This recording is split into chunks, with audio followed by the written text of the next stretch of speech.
hemos venido predicando acerca del Evangelio y estoy en total acuerdo con mi esposa y que el Señor nos está hablando en este tiempo acerca de Evangelio. Hace 8 días arrancamos hablando que el Evangelio es igual a la identidad de hijo, ¿sí?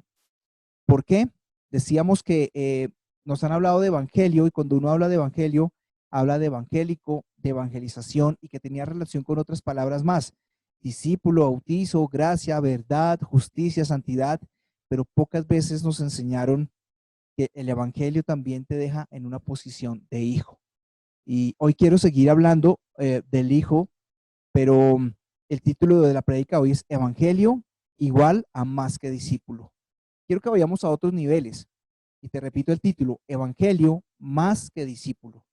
Y entonces hablamos hace 8 días que el Evangelio venía del griego evangelium, que estaba compuesto por dos palabras. El vocablo EV, la E de enano, la V de vaca, que significa bien, y ángelos, que expresa un mensajero.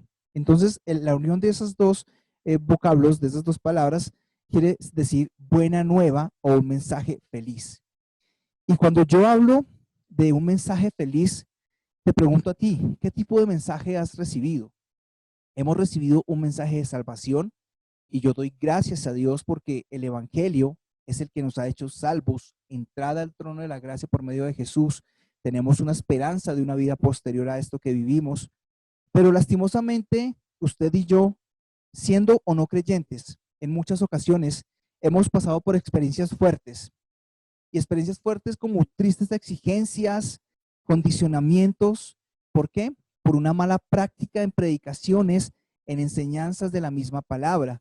Yo recuerdo que sin yo ser creyente, eh, el concepto que yo tenía de los cristianos era errado, que eran personas aburridas, que eran personas legalistas, que eran personas que exigían mucho, ¿sí? Y ese concepto de pronto nunca me permitieron acercarme a Dios más pronto de lo que debería ser, aunque el Señor llega en el momento que es, eso es claro. Y aún estando yo en el cristianismo, creyendo en el Señor Jesús como mi Salvador, me vi sometido a fuertes exigencias, como yo les estaba diciendo, imposiciones de reglas, de cargas, de cosas que teníamos que obedecer para nosotros agradarle a Dios cada vez más, ¿sí? Eh, Quiero que sepa que la falla realmente en ver así a Dios como que el que exige y el que exige no está en usted. La falla realmente no venía de usted, sino venía de cómo nos presentaron a nosotros el Evangelio, de cómo nos presentaron esta enseñanza, estas buenas de salvación. Y si uno dice que es un mensaje de buenas de salvación, si uno dice que al encontrar la raíz de la palabra dice que es un buen mensaje, un mensaje feliz, vuelvo y le repito, nos enseñaron el mensaje feliz. Y no quiero parecer muy like con este tema del mensaje feliz para estos tiempos, pero en medio de tantas circunstancias que está viviendo el mundo, usted necesita tener claridad en un mensaje feliz, no que usted esté llevando o esté recibiendo un mensaje de condenación o un mensaje de angustia o un mensaje de miedo, terror, ¿sí? En medio de lo que vemos en las noticias, qué más alentador saber que el Evangelio es un mensaje feliz, es un mensaje de esperanza y se compone de Génesis, Apocalipsis, más enfático en las cosas que habló Jesús realmente, porque ese es también el verdadero Evangelio, lo que Jesús habló. Entonces, las fallas pudieron ocasionar en nosotros realmente una mala interpretación bíblica, ¿sí? ¿Por qué? Porque pastores y líderes y personas de pronto sin revelación y entendimiento de la gracia, que es la dispensación de este tiempo, nos adoctrinaron, nos enseñaron, o también pudo suceder que habían personas que estaban dando un foco errado. Y el foco errado, quiero que lo pongamos a la par con el versículo, con la palabra que el Señor nos habló a nosotros en Efesios 4, que es la composición de nuestra misión y nuestra visión. Efesios 4 en todo su contexto dice que para que no seamos niños fluctuantes, sino que maduremos en el Evangelio, en el Espíritu, para no ser llevados por doctrinas y vientos de estratagema humana que quieren hacernos perder, ¿sí? Esto hace parte de nuestro ministerio, edificar a los santos para la obra. Y los santos son ustedes. ¿Para cuál obra? Para la obra donde usted está, en su casa, que para mí es el primordial trabajo y servicio para su trabajo, para su universidad y por qué no también en la iglesia. Sí, hace parte, aunque no todos estemos involucrados en la iglesia. Pero cuando hablo del foco de las enseñanzas, muchas enseñanzas fueron dadas a nosotros en una forma manipuladora, ¿sí? El liderazgo se tergiversó en autoridad, se tergiversó a tal manera que pastores y líderes dieron la enseñanza del evangelio tratando de manipular y de atrapar a la gente y tenerla ahí, ¿sí? Todo esto sucedió porque realmente ellos también se salieron de la gracia. Y la gracia no solo viene por revelación, sino que uno conociendo la gracia de Dios también puede estar predicando otras cosas, ¿sí? Nos colocaron a nosotros mismos en la posición como si fuera de Jesús, los que teníamos que hacer ambos nosotros para calificar como aptos, para calificar como santos, para calificar como fructíferos, para calificar como justos. Y esto realmente lo que logró en nosotros fue dejarnos frustrados. Lo digo por experiencia, cuando no alcancé algunas cosas que la iglesia me decía en cuanto a la fe. Si usted tiene fe, tiene que ser próspero. Si usted tiene fe, tiene que ser sano. Si usted tiene fe, sí, yo tengo fe, pero también en mi humanidad hay debilidades. Hay circunstancias que se presentan que no lo permiten ser. Ahora, yo les pregunto, ¿está fallando la palabra y el evangelio? Claro que no, pero esto no puede permitir que nos deje frustrados, ¿ok? Y quiero retomar el texto base de hace 8 días, pero relacionado con otro texto en cuanto a la gran comisión. ¿Sí? Esos dos textos están muy relacionados, el de Marcos 16:15 y el de Mateo 28:16. ¿Por qué están relacionados? Porque dicen id y predicar el evangelio y el otro dice id y hacer discípulos. Y cuando entramos en la palabra discípulo, quiero que veamos que la palabra discípulo viene del griego matetes, matetes, M-A-T-H-E-T-E-S. Y eso significa aprendiz. Dice, implica una relación maestro-discípulo y requiere que el estudiante adopte la filosofía, enseñanza, práctica y estilo de vida del maestro. Pero, lamentablemente, la iglesia se ha encargado, o los líderes o las empresas se han encargado de adoctrinar gente para que me sigan a mí. ¿Sí? Que yo soy el maestro, yo soy aquel que te está enseñando, que tomes la filosofía y el tipo de vida que yo llevo. Y resulta que ese no era el concepto primordial del discipulado, ¿no? ¿La palabra tiene la culpa? Obviamente que no. Vuelvo y digo que son tergiversaciones que se han presentado a lo largo del tiempo. Entonces Marcos 16:15 dice, y les dijo Jesús, id por todo el mundo y predicad el evangelio a toda criatura. Aquí habla de salvación. El que creyere y fuere bautizado será salvo, mas el que no creyere será condenado. Y aquí habla de una acción que tenemos los cristianos. Y estas señales seguirán a los que creen. En mi nombre echarán fuera demonios, hablarán nuevas lenguas y tomarán en las manos serpientes. Y si bebieren cosa mortífera, no les hará daño. Sobre los enfermos pondrán sus manos y sanarán. Entonces este versículo, esta parte que leímos, el creyente es interpretado como el que cree será salvo. Jesús es el punto de la salvación. Aquí es interpretado nuestro Señor Jesús como el libertador, el salvador, el Mesías, el que trae salvación, salud y milagros. Y les voy a leer Mateo 28:16-20. Dice la gran comisión. Dice, pero los 11 discípulos se fueron a Galilea, al monte donde Jesús les había ordenado. Y cuando le vieron, le adoraron, pero algunos dudaban. Y Jesús se acercó y les habló diciendo, toda potestad me es dada en el cielo y en la tierra. Por tanto, id y haced discípulos a todas las naciones, bautizándoles en el nombre del Padre, del Hijo y del Espíritu Santo, y enseñándoles a que guarden todas las cosas que os he mandado. He aquí, yo estoy con vosotros todos los días hasta el fin del mundo. Y en estos pasajes, en estos versículos, el cristiano es interpretado por algunos ortodoxos actuales de la norma de la ley, por algunos eruditos de estos tiempos, como el mandato de ir y hacer obras, obras, obras. Tú tienes que hacer para poderle agradar al Señor. Y este tema del discipulado se convirtió en una red de mercadeo. Entre más tú consigas discípulos, no importa cómo los estés adoctrinando, si con la verdad de seguirme a mí o la verdad de seguir a Jesucristo, se ha dañado mucha gente. pero no de modelar. ¿A qué voy esto? Te dijeron a ti, tienes que ir a hacer, pero no modelar. Y hace 8 días dije, ¿estás modelando el evangelio en tu casa? ¿Estás modelando el estilo de Jesús en tu vida? ¿Sí? No podemos ir ganando gente por el mundo tratándolo de llevar a acercarse a un Dios vivo, a un Dios genuino, de un Dios real, si tú mismo no lo experimentas y si tú mismo no lo vives. Realmente es importante tenerlo claro. Algunas traducciones acá dicen que enseñándoles que guarden, otras dicen enseñándoles a obedecer y otras dicen enseñándoles a observar. La pregunta que me surgió a mí cuando leí estas varias traducciones es, ¿deberían enseñar qué? ¿La doctrina cristiana? No mucho, perdón, tiempo enseñé o hablaba yo acerca de que Jesucristo no vino a establecer la mejor religión del mundo. Jesucristo no vino a establecer la mejor doctrina del mundo. Jesucristo no vino a establecer la mejor enseñanza del mundo, porque vino a establecer algo aún más poderoso, poder unirte a ti, llevarte a la presencia del Padre, al trono de la gracia y hacerte hijo amado. Ese es el verdadero mensaje poderoso de la palabra del evangelio. No es hacer, hacer y hacer si tú no modelas esto. Si tú no te identificas que el evangelio es el que te da la identidad de hijo por encima del discípulo, ¿cómo lo vas a modelar en casa? ¿Cómo lo vas a modelar a otros?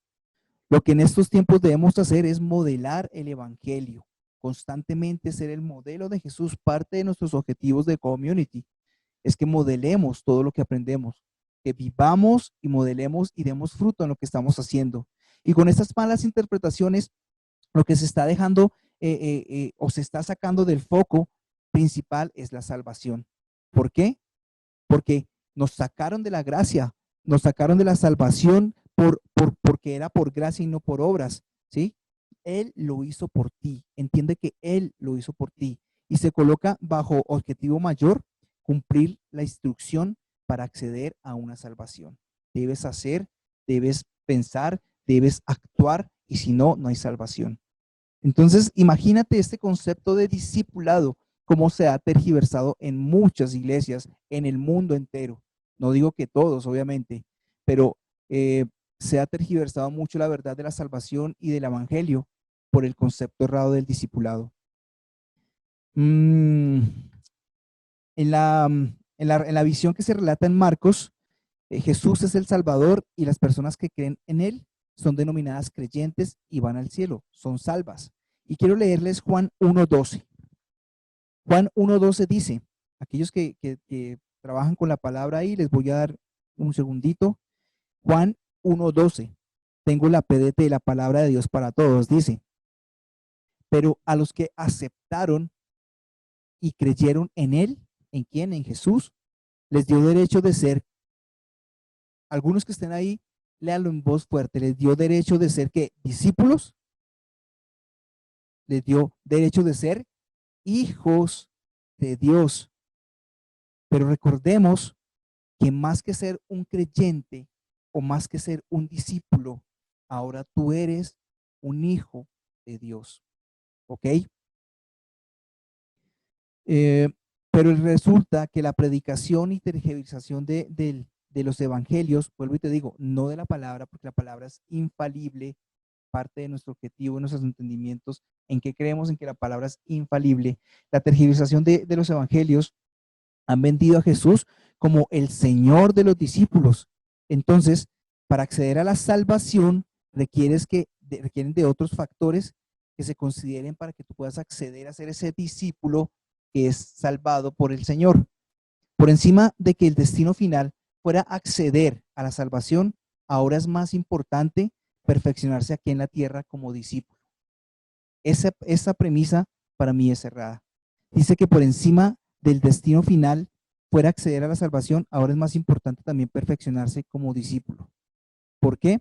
Porque Jesús es el Señor de sus seguidores y no deben ser como creyentes que creen que son hijos amados, y sí discípulos que obedecen y hacen para poderle agradar al Señor. Aquí paro un minuto y les pregunto, ¿qué evangelio estás predicando? ¿Qué evangelio te han predicado? ¿Qué estás recibiendo tú realmente como revelación del Evangelio de Jesucristo, el Evangelio de la gracia. ¿Sí? Esto ha hecho que el mundo, realmente, el mundo entero, nosotros mismos como creyentes, veamos a Dios como lejano, como el Señor que está sentado en el trono, el que está con un bastón, el de barbita blanca, que está esperando que tú cometas un error, que tú la cometas para Él venir a enjuiciarte o a condenarte o a regañarte, ¿sí? Eres el papá bravo que está esperando que cometamos un error para podernos enjuiciar. ¿Y cuántos de nuestros hijos nos lograron ver así? ¿Cuántos de nuestros hijos nos ven hoy en día así? ¿Sí? ¿Cuántos ven a ese papá Dios como una relación lejana? Y hemos hablado de paternidad también en casa. Tus hijos te ven como un padre presente o como un padre ausente. La responsabilidad, y eso también va obviamente para las madres, que son cabezas de familia, que ejercen un liderazgo con sus hijos. Los ven como madres ausentes, están presentes pero ausentes. Eso ha hecho que realmente perdamos una genuina relación con el Padre y que nosotros nos comportemos como tal. Por eso yo hacía el énfasis ayer en nuestra clase de niños, de qué importante que tú saques ese espacio, porque en fin no es la cantidad, sino la calidad que tú puedes tener con tu hijo, de edificarlo de una manera gráfica. Esto ha hecho que el mundo y nosotros mismos como creyentes tergiversemos esa verdad del Padre, ese Dios lejano, ese Dios que está allá, con el cual no podemos tener una relación, y se nos olvidó que fue a través del Evangelio, de Jesucristo, de la gracia, que tuvimos acceso al trono de la gracia. Y decíamos el jueves en oración, ¿usted entra al trono de la gracia en oración? No, todos afirmamos que no. No entramos al trono de la gracia en oración. Ahora estamos allí en el trono de la gracia y permanecemos allí. No te dejes sacar de allí. No te dejes enjuiciar para sacarte del trono de la gracia. Esto ha sido realmente catastrófico, este tipo de enseñanzas acerca de que el discípulo es el que más le agrada al Padre, el discípulo es el que tiene que hacer, el discípulo es el que tiene que obrar, ¿sí? Y ha causado grandes daños en las personas. Nos han hecho sentir que no tenemos a Jesús en el centro de nuestras vidas como Señor, que no tenemos a Jesús como el centro de nuestras vidas. Se perdió respeto, se perdió honra, nos hacen sentir que esa cercanía con el Padre es falta de honra y falta de respeto que tú tienes hacia Él, que solo debíamos verlo como el Señor. Pero yo les hago la pregunta, ¿el Señor Jesucristo es el Señor de mi vida? Claro que es el Señor de mi vida, pero yo prefiero verlos, Padre, Hijo y Espíritu Santo, la Trinidad hecha en un solo Dios. Prefiero verlos como mi Abba Padre y no verlos como, y obviamente los veo como el Señor, pero por encima de verlo como el Señor lo veo como el Abba Padre. Es como si tú le dijeras a tu hijo que tiene que verte como el Señor de la casa. ¿Cómo se acercaría tu hijo a ti si te ve como el Señor de la casa? El Señor que provee para el mercado, el Señor que le da besos a tu mamá, el Señor que da órdenes, el Señor que regaña. ¿Cómo lo verías tú? Tendrías una relación lejana entre padre e hijo. Aprendamos a que nuestros hijos nos vean como padres y no como el bravo de la casa, el Señor de la casa, ¿sí? Él es el Señor de nuestras vidas, reitero, sí, Él es el Señor de nuestras vidas, de absolutamente todo. Pero no perdamos el foco en que por encima del Señor, Él es nuestro Abba Padre, nuestro Padre amado. Ahora, hay gente que predica con tanto énfasis en dejarnos solo como discípulos que se coloca en duda la salvación que nosotros tenemos. Jesús como Señor es mayor, es menor que Jesús como Padre, ¿sí? Y no menor en categorías, ¿sí? O sea, yo quiero que entiendas esto, no estoy por dejando por fuera ni de menos estoy diciendo que Jesús no es es el Señor, pero que si tú lo aprendes a ver como el Padre, vas a tener una genuina relación que va a fluir en tu vida, dando fruto con los que están a tu lado también. Juan 1:12, vuelvo y retomo, lo leímos ahorita, dice que los que le aceptaron y le creyeron les dio el derecho de ser discípulos, no, les dio derecho de ser hijos de Dios, ¿ok? Y la Biblia amplificada dice, es poderosa esta traducción, es muy poderosa, dice la Biblia amplificada, pero a todos los que le recibieron y le dieron la bienvenida, les dio el derecho, la autoridad y el privilegio. derecho, autoridad y privilegio. Y eso es lo que tú deberías tener en tu casa con tus hijos. Tú le delegas a tus hijos derecho, autoridad y privilegio de ser hijos. Dice, de convertirse en hijos de Dios. Es decir, a los que creen, se adhieren, confían y confían en su nombre. Esto quiere decir que todo aquel que reconoce a Jesucristo como su Señor, y reconocer viene de una palabra poderosa que dice lambano, del griego lambano. ¿Qué quiere decir lambano? Reconocer, del griego lambano, dice que el que comprende, el que se aferra, el que se identifica con. Te pregunto, ¿comprendes? ¿Estás aferrado y te identificas con Dios como tu Padre? ¿Entiendes? ¿Te aferras y te identificas con Dios como tu Padre? Bueno, ¿qué nos dio? Nos dio una asociación o una unión con Él. Pero esta palabra del original, del lambano, es aún más profunda porque dice que va al original. Es decir, que cuando tú entiendes, comprendes, te aferras y te identificas, te lleva a tu origen. Y tu origen está en Él, está en Jesús. Entiende que tu origen, mi origen, está en Jesús.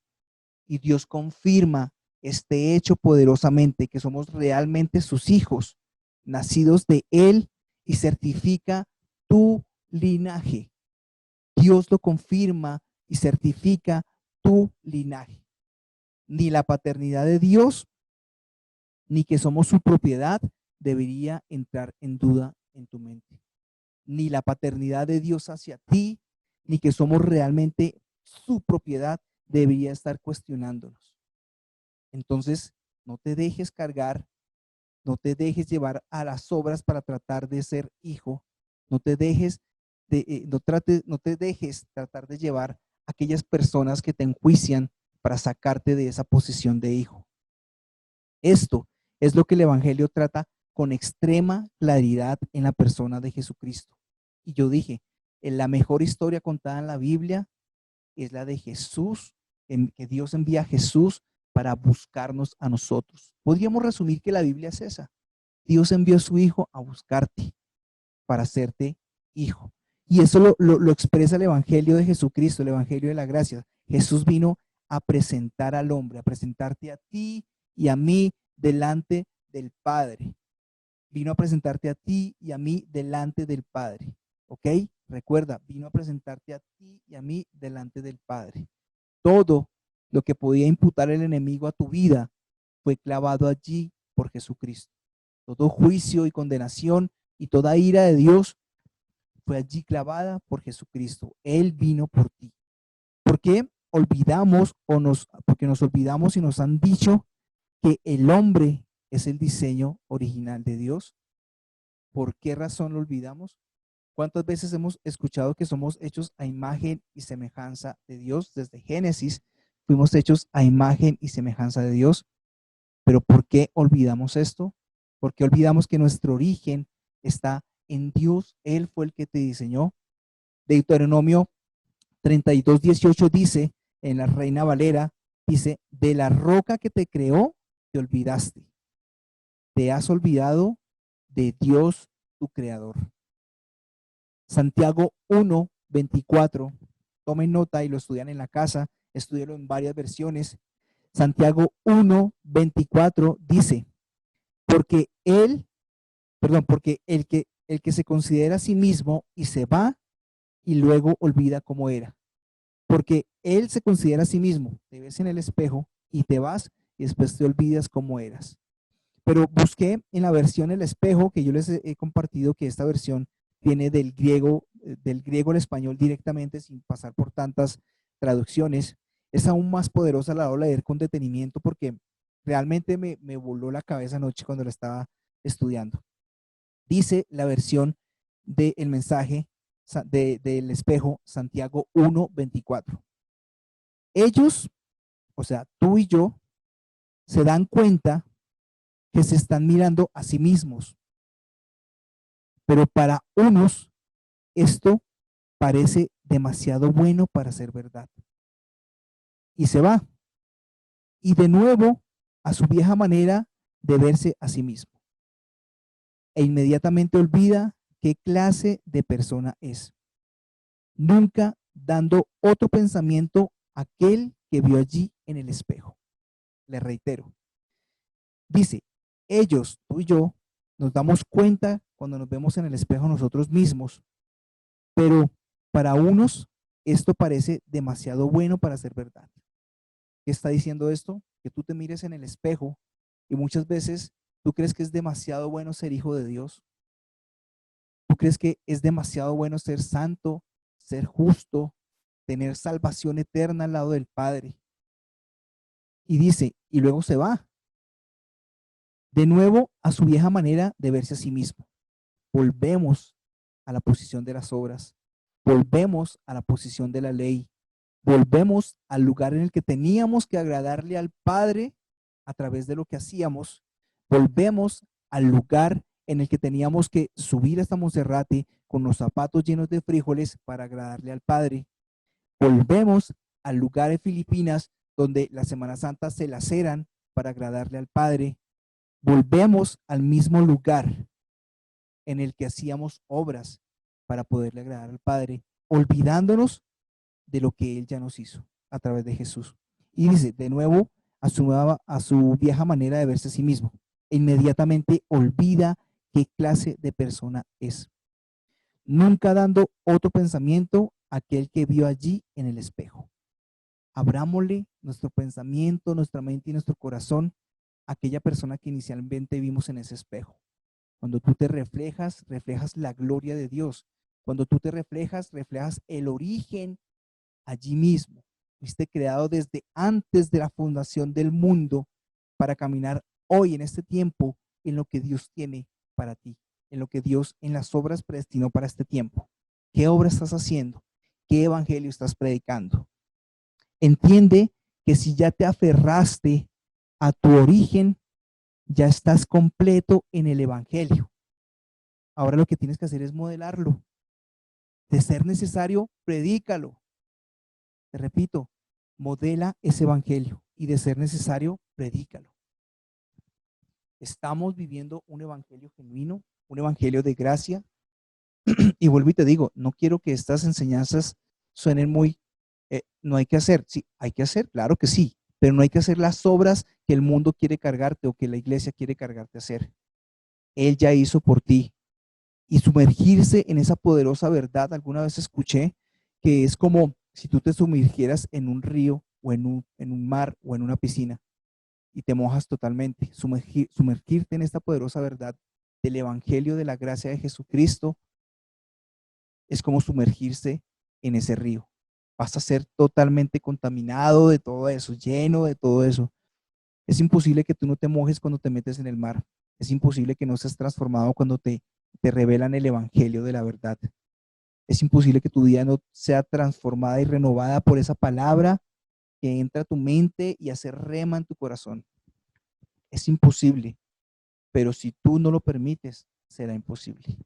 Hay algo, dice la palabra en el Nuevo Testamento, ¿hay algo imposible para Dios? Yo no diría que no. No hay nada imposible.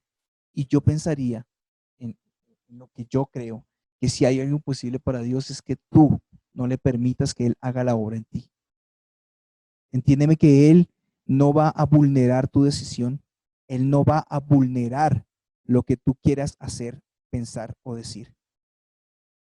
Pero sí va a permitir, si tú permites que el evangelio entre a tu vida, Él sí va a hacer la obra completa de ser transformado, de ser regenerado, de ser realmente el modelo del evangelio en esta tierra. Quiero terminar orando.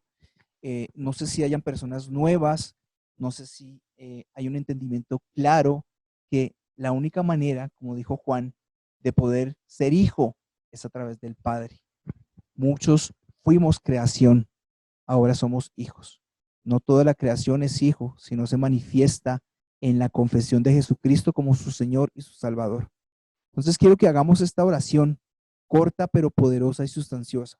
Si tú lo crees en tu corazón y tú lo confiesas con tu boca, hay una salvación. Si tú lo crees en tu corazón y lo confiesas con tu boca, hay acceso al trono de la gracia. Si tú lo crees en tu corazón y lo confiesas con tu boca, eres hijo amado inmediatamente. Entonces quiero que cerremos nuestros ojos ahí y yo voy diciendo una oración y tú la repites. Es sencilla. Y vamos a decir: Dios, gracias por este día de salvación. Hoy entiendo que soy hijo solo a través de Jesucristo. Te recibo, Señor Jesús, como mi Salvador. Te pido que me ayudes a entender el poderoso evangelio de la gracia. Hoy entiendo que soy hijo por lo que hiciste en la cruz del Calvario. Y te pido que tu Espíritu Santo, que fue la promesa al partir a los cielos, me lleve a toda verdad y a toda revelación en mi relación con Dios. Gracias, Dios, por enviar a tu Hijo Jesucristo a morir por nosotros. Entiendo que ahora soy hijo. En el nombre poderoso de Jesucristo, te doy gracias, Dios. Amén. Sencilla la oración y queremos terminar también orando por esta palabra. Y yo te doy gracias, Padre, en el nombre de Jesús, por permitirme predicar esta palabra.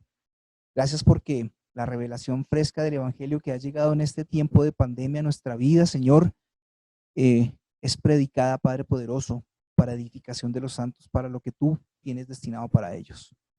Espíritu Santo, yo te pido, Señor, que traigas revelación profunda de esta palabra, que el entendimiento de cada uno de los que la están recibiendo allí sea abierto plenamente, para que te conozcan primero que todo, para que tengan entendimiento en que la sabiduría está en conocerte aún más profundamente a ti. Te pido que esa palabra esté renovando nuestro entendimiento, y cuando renovamos nuestro entendimiento cambiaremos nuestra manera de ver, pensar, hablar y vivir. Yo te doy gracias, Señor, por la revelación profunda que estás trayendo en este tiempo acerca del Abba Padre, el amor paterno que ha hecho tanta falta en este mundo, Señor. Gracias, Señor, porque nos hace entender que muchas de las circunstancias que este mundo vive es por una genuina relación con el Padre. No solamente el Padre terrenal, sino la más poderosa, el Padre eterno que eres tú, el Padre celestial.